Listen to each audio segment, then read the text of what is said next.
They're saying it's the NRA. And the gun lobby, President Biden said it the other day as well, it's the gun lobby who gets in the way. And these restrictions would solve this problem. But the right doesn't want to solve the problem. They'd rather just kowtow to the NRA's whims. I want to dive into this a little bit because it's completely wrong in every way. And I want to start with someone on the left pointing this out, because this is a big factor. The argument has never been true, but at the same time, the argument has never been less true, okay? The NRA is an organization that has done a lot of good things for Second Amendment rights over the years. We've had many other people on the radio show. We like them, okay? They're one of several gun organizations that we like and support, generally speaking, around here at the Blaze. That being said, they're in the middle of a tough time. They've had a lot of issues at the NRA, and this is not the time where the NRA is the strongest they've ever been.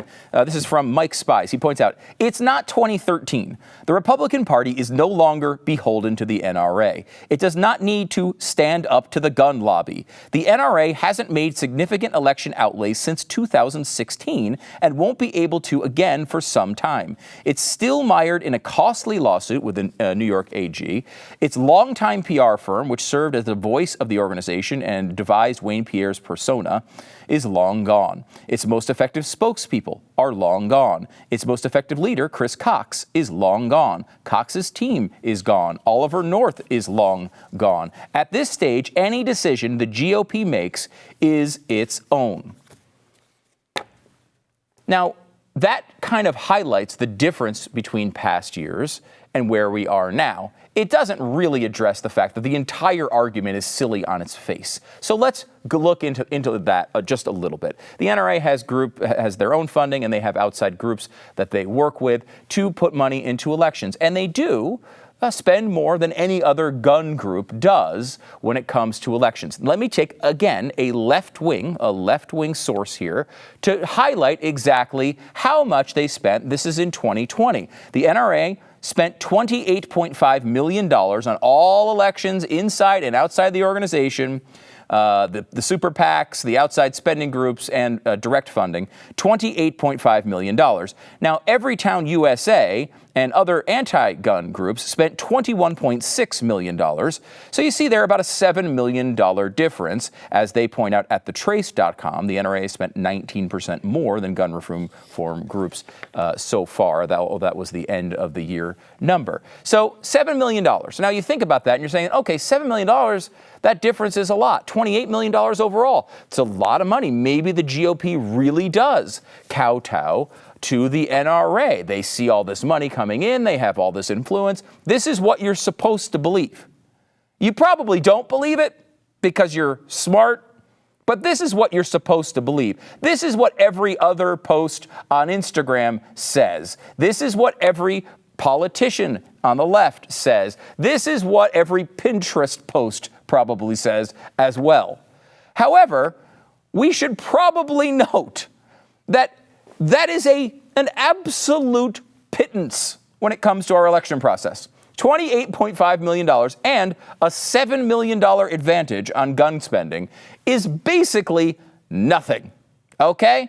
The Democrats far outspent the GOP in 2020, $8.4 billion compared to only $5.3 billion for Republicans. So Democrats outspent Republicans by over $3 billion.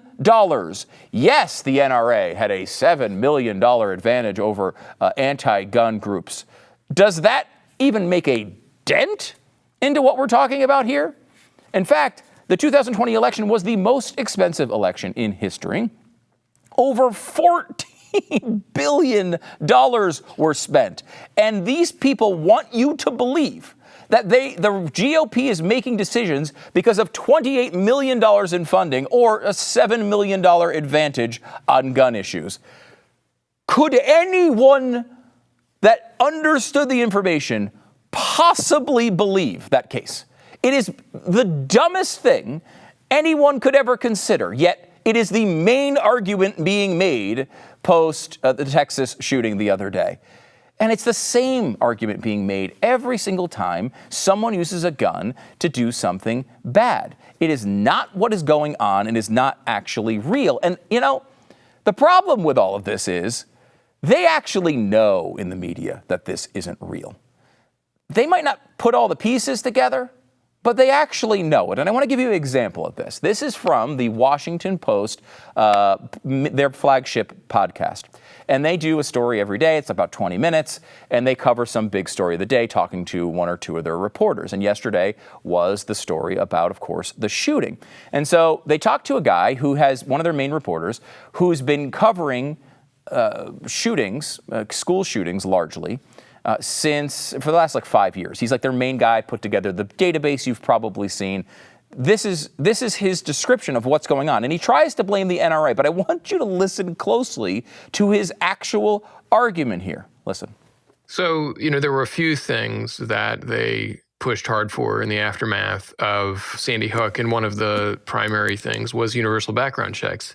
That is always the policy that comes up first. And that's in part because Americans overwhelmingly support it. The polls consistently show that 90% plus of Americans support universal background checks, and that includes a majority of gun owners that they support universal background checks. That is a thing that the Senate won't even take a vote on. What so much of this ultimately comes down to is the influence of the gun lobby. It is the influence of gun manufacturers who do have considerable sway over some number of senators, especially in conservative areas. Why? They don't want to be labeled as gun grabbers. They don't want to be labeled as anti-gun. Okay, that's interesting. Let's unpack that a little bit, shall we? Universal background checks is the first thing that is always brought up. Of course, that's a dumb thing to bring up in this case because the shooter had a background check. So universal background checks would not have made him more background checked than he already is. He went through the background check process and bought the guns anyway. So the background check thing would do absolutely nothing whatsoever to deal with this particular issue. But yes, some polls do show that about 90% of people support these universal background checks. Why do they show that? Well, people don't understand that almost every gun purchase already goes through a background check. Most people don't buy guns, so they don't know how that process works. And so, yes, there is a very tiny amount of gun purchases who go around this process. But as far as I know, none of them have ever been used in a mass shooting at a school. Literally never occurred. So the universal background check rule is silly. It does nothing to solve this problem and would do absolutely nothing in this particular incident. And then he goes into, and this is what's really important to understand, the influence of the gun lobby is the problem, they say. The influence of the gun lobby. Fascinating. Well, as he goes on, and I'm going to give you the quote, ultimately it comes down to the influence of the gun lobby. It's the influence of gun manufacturers have considerable sway over senators.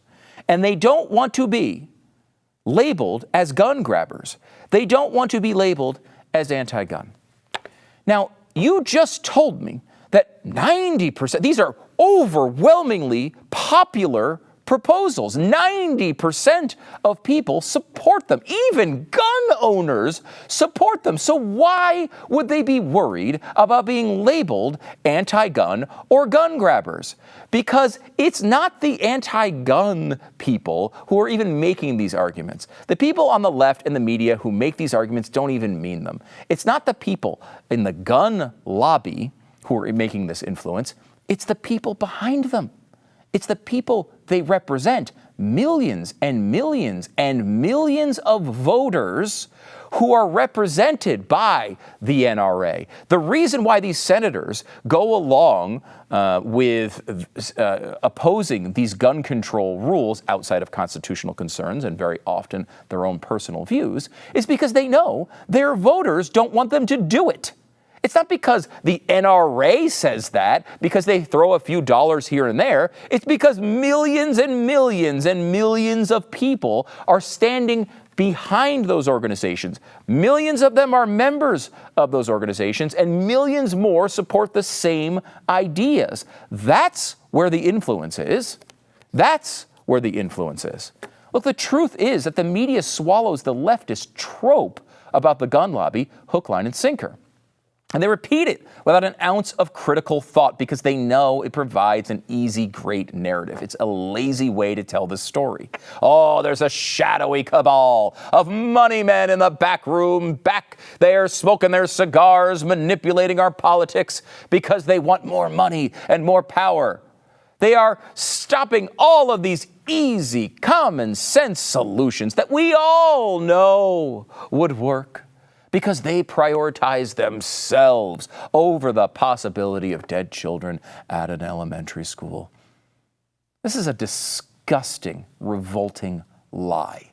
It's among the worst accusations in all of our politics. It's worse than being called a racist or a homophobe or a transphobe. You're saying we want dead kids to please a few guys at the head of a gun lobby? The truth is that the gun lobby is not powerful because it has money or even relationships with powerful people. It's powerful because it represents millions and millions of voters. Despite all the terrible press the NRA receives all the time, half of the country still likes them. Here's the poll. 18% find them very favorable. Another 30% find them mostly favorable. Overall, it's 48-49, split pretty much right down the middle on positive or negative feelings about the NRA. It's not the gun lobby. It's half the country standing behind them. Despite what the media is telling you, that we all know these solutions to these problems. We all know that those solutions are, of course, gun control. Well, look at the polling on that. If new gun control laws were passed, do you think it would reduce the number of mass shootings in the U.S.? A great deal, a moderate amount, a little, or not at all? The number one answer to that question is not at all. 42% say that. Another 16% say only a little. If you look at the positive and negative and summarize them, it's 58% say little to no effect, and only 41% say it would actually do much of anything. And if you know anything about this issue, which if you're on the left, you probably don't, but if you happen to do at least a little bit of your research, you probably know that these evil assault weapons account for a minuscule percentage of gun-related murders in this country. They don't want to get rid of AR-15s. They want to get rid of everything. Why do you think they're always talking about other countries that have essentially no privately owned firearms? Why do they idolize them so much? One difference between us and them is that we have a Second Amendment. To emulate these other countries, we'd have to get rid of the Second Amendment. And the reason the left doesn't say that is because they know how you feel about it. Let me give you a poll that is not about eliminating the Second Amendment completely. You could still have maybe a shotgun in this scenario, but just getting rid of handguns. Do you think there should be a law that would ban the possession of handguns except by the police and other authorized persons? Yes, there should be that law, 19%. No, there should not be that law, 80%. That's not the gun lobby speaking, guys. 80% of people do not want private ownership of just handguns to go away. 80%. The left and the media hate to admit it. But what is stopping them from implementing their Second Amendment violations dressed up as common sense reforms is not the gun lobby. It's the American people. If you enjoyed this video, hit like and subscribe to our channel so you'll be sure to see similar videos from BlazeTV with the added bonus of signaling YouTube that your voice and opinion still matters. And if you're looking for more great conservative content, check out one of the 2 videos suggested here.